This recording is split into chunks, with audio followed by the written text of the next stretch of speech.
What's going on, guys? Samuel One World from Samuel One World Reviews here. Back with another two-part ranking video. As for today, I'm officially here to rank all 32 films from my favorite director of all time, Steven Spielberg. I officially watched all his movies, and I'm going to rank all of them from the worst to the best. It's definitely interesting revisiting, especially some of the movies I actually never seen until recently. I haven't seen in years, so interesting revisiting some of the movies. And yeah, it's not a filmography. No, there's actually an aim on this list that I actually don't like, honestly. Like, right now, yeah. But anyways, guys, films to talk about. I'm very excited to do this, so let's just get to the list. As always, it's just my ranking, my personal opinion. I'd love to know how would you rank all Spielberg movies down, or what would be your favorite movies down in the comment section below. So, let's get started, shall we? Now I'm coming in last place, and I'm 31 because I'm only putting this on the list because both of these films are just forgettable movies. There ain't not much to say about the movies, so my least favorite movie would be 1941, and 31 would be his film Always. While there's a great elements to these movies, there honestly really isn't much to say about the movies. They're more on the forgettable and the filmography, so that's really all I'm going to say about the movies, honestly. Sorry. Now at number 3, we get to probably the most controversial choice on this list. My gather. But yeah, my number 3, Lincoln.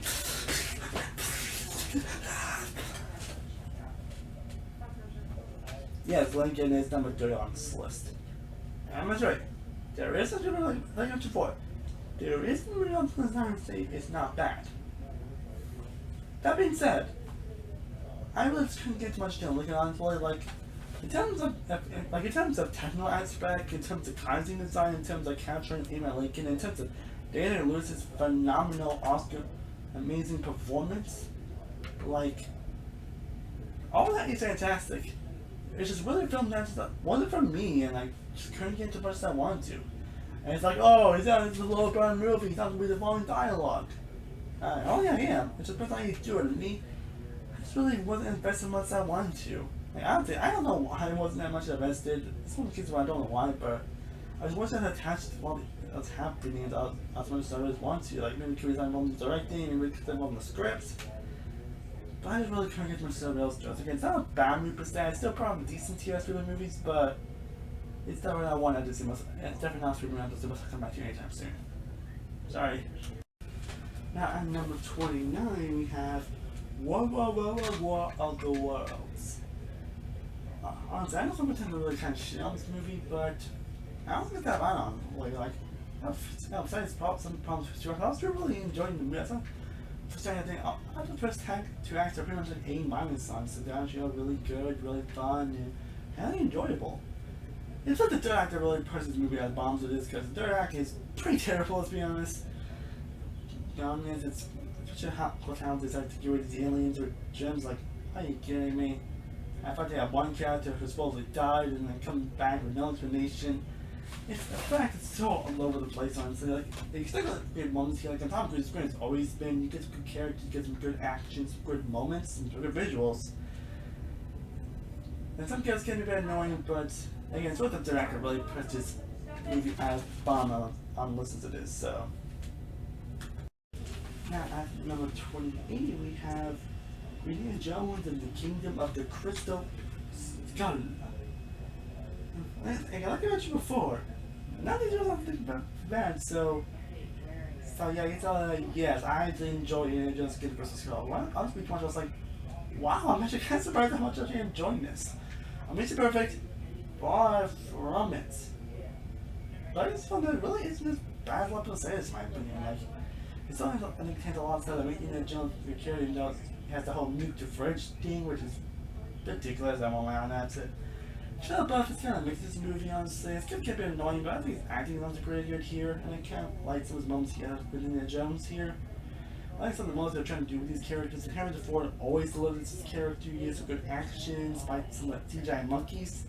Again, it still has a lot of problems, but it's a film that I just want to have a fun time. I will always put this on, honestly. Like, it's been years since I watched them and not like it, but now I'm like, oh, that's pretty fun actually. Not good, but pretty solid. I don't know if we still mentioned a movie that I actually God that's film even made, honestly, and that is 2017's The Post. Yeah, I can kind of tell you how the movie is, because I don't have how this movie at all, honestly. It's not a bad movie at all, it's a good movie, honestly. It's just a simple, good movie that also it's not really as interesting as it could be, honestly. You do get great performance of it, but it's just Tom Hanks. That one actually really should have got an Oscar nomination, honestly, like seriously. Look at how this so, I don't know, getting Oscar nods. The story is kind of interesting. It does have a good moment. It's like the pacing can be all over. It does have the most interesting characters. But still, not just the directing, cinematography, editing. The two make this film still, well, both won at least once. But again, well, like Critical Skull, why I can't see what to come out to it. I think The Post I can. I think the reason why it's a bit higher than Critical Skull is really because of the directing on. I think really a little bit higher than Critical Skull. It's really. And really have lots of known characters and all that, and has less problems, so we get at number 26 we have AI artificial intelligence. Boy, this was a passage by Dumb Stanley Kubrick, but unfortunately passed away. Ben Steven and David Helms, and I think for the best job because he really did do a great job with this movie. So the acting is actually pretty good. Like this is probably the most divisive movie in series filmography. People either love it, like it, or hate it. I was kind of great though. The ending kind of sucks honestly. Like the ending really isn't that great. It's really weird and really questionable. And then definitely have some questionable humor in the movie as well.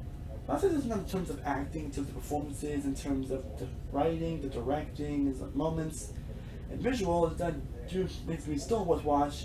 Swear that it's not really gonna have a good ending at all.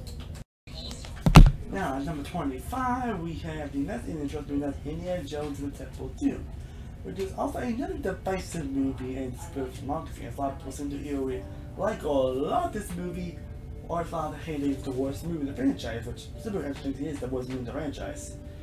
And so it's definitely not where people seem to like or not like this movie honestly, but for me personally, I always enjoyed Temple of Doom. I always liked this movie.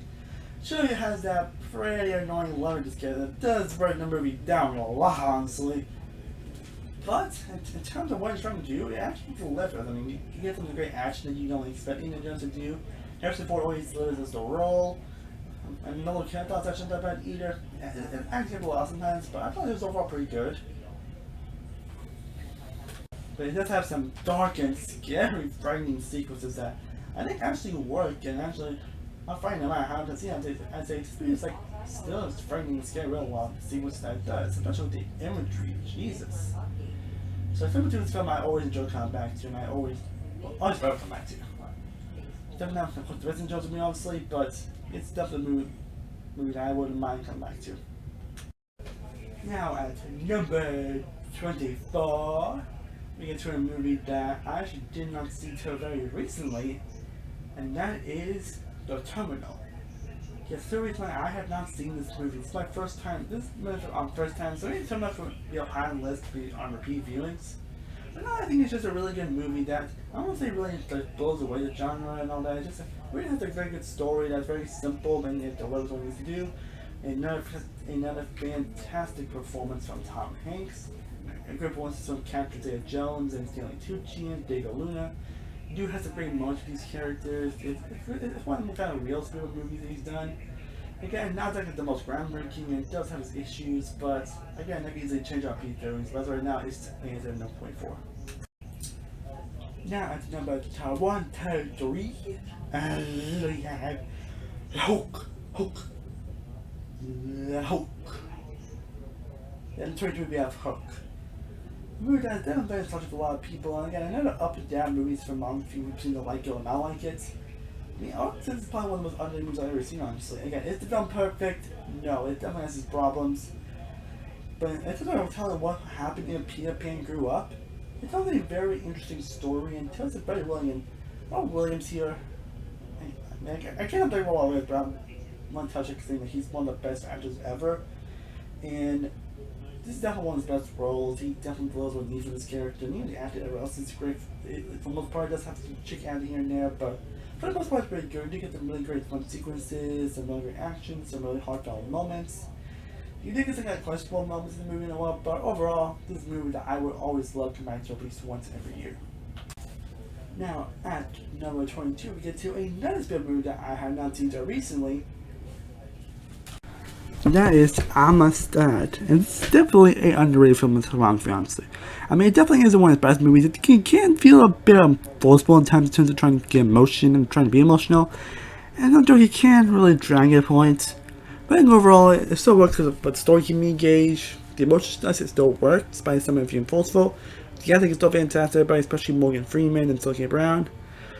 John Williams' score is amazing and definitely one of his most useful and precious scores. Like, his score really is what makes all the emotions work. Not much you have cinematography, interesting characters, and probably one of my new favorite opening scenes in film. You really get a film that's definitely a overload from this film that you should definitely check out. Speaking of overload, we get to another one on this list on 21, that is The Lost World Jurassic Park. This is no, I don't try to use this phrase like this is one definite film that I will defend till the day I die. Like, is it as good as Jurassic Park? Hell no. But it's not trying to be. It's not trying to be as good as the first one. It tries to be a very worthy sequel. And some people tend to really shit on this movie, honestly. But for me, I always liked it. Does it have problems? Can it feel like rushed in some areas? Yes. But it's a film that I think delivers point to make. Again, you do have some moments that are kind of rushed and kind of too silly moments, like the one about Ian Malcolm's daughter. I guess seeing that's been talked about to death at this point. But in terms of keeping the spirit in the first one, I think he does a pretty good job at that. The whole music with general was fantastic, honestly. There's a problem kind of rushing to get there, but it's still amazing nonetheless. John Williams as Ian Malcolm is great. Ian Malcolm's always been my favorite character in the franchise, and he continues that here, honestly.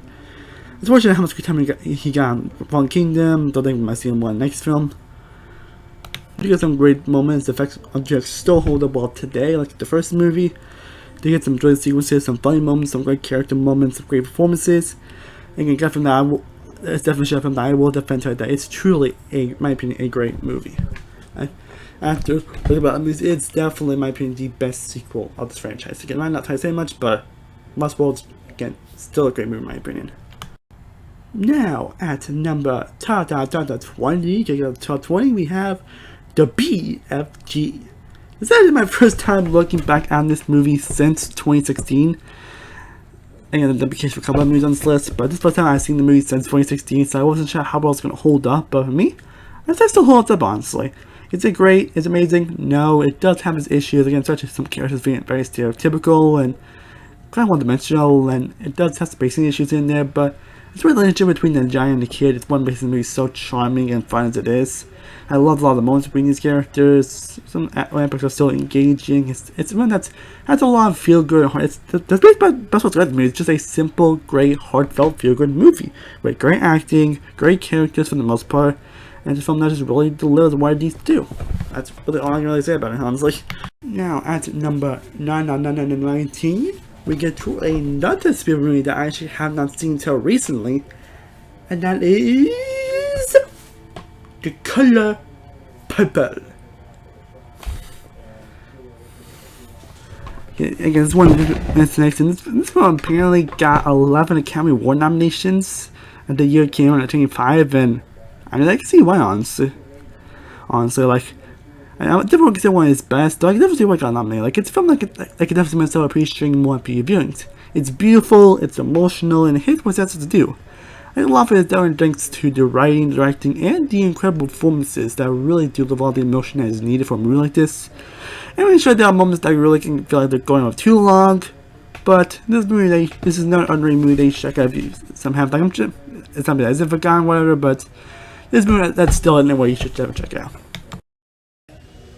Coming in at number 18, we get to another series that I have not seen so recently, and that is Munich. It's crazy how much Steven Spielberg I actually have not seen so recently. Like, something that I always say my favorite of all time, so yeah, that's pretty unfortunate. So I wasn't sure what's better than him in Munich, honestly, but I think it's honestly definitely one of the most overlooked movies.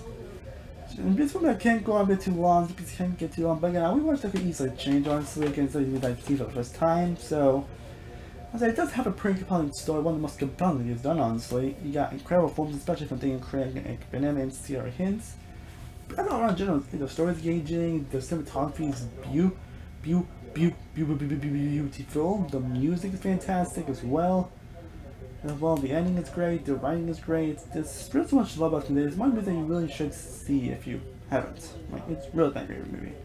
And again, like we kind of mentioned, I can see, yeah, and again, like Color Purple, I can see them been kind of rising up on peak films, so we'll see. Now we get to possibly Spielberg's most underrated movie at number 17, and that is The Adventures of Tintin.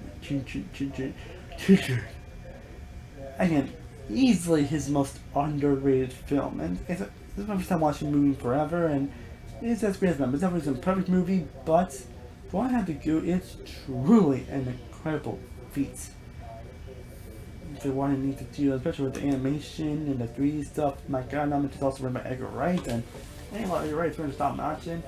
They got great performances from Gene Bell, Andy Serkis, Daniel Craig. Pretty much everybody gives some of the best performances they've given. The characters are engaging, the world is engaging, the adventure itself is engaging, it's hilarious, it's fun, but it's going to get pretty emotional and serious. It's a movie that really hits all the right notes, honestly. It's definitely an all-around fantastic movie that's easily his most underrated. And for that good reason. Damn good reason.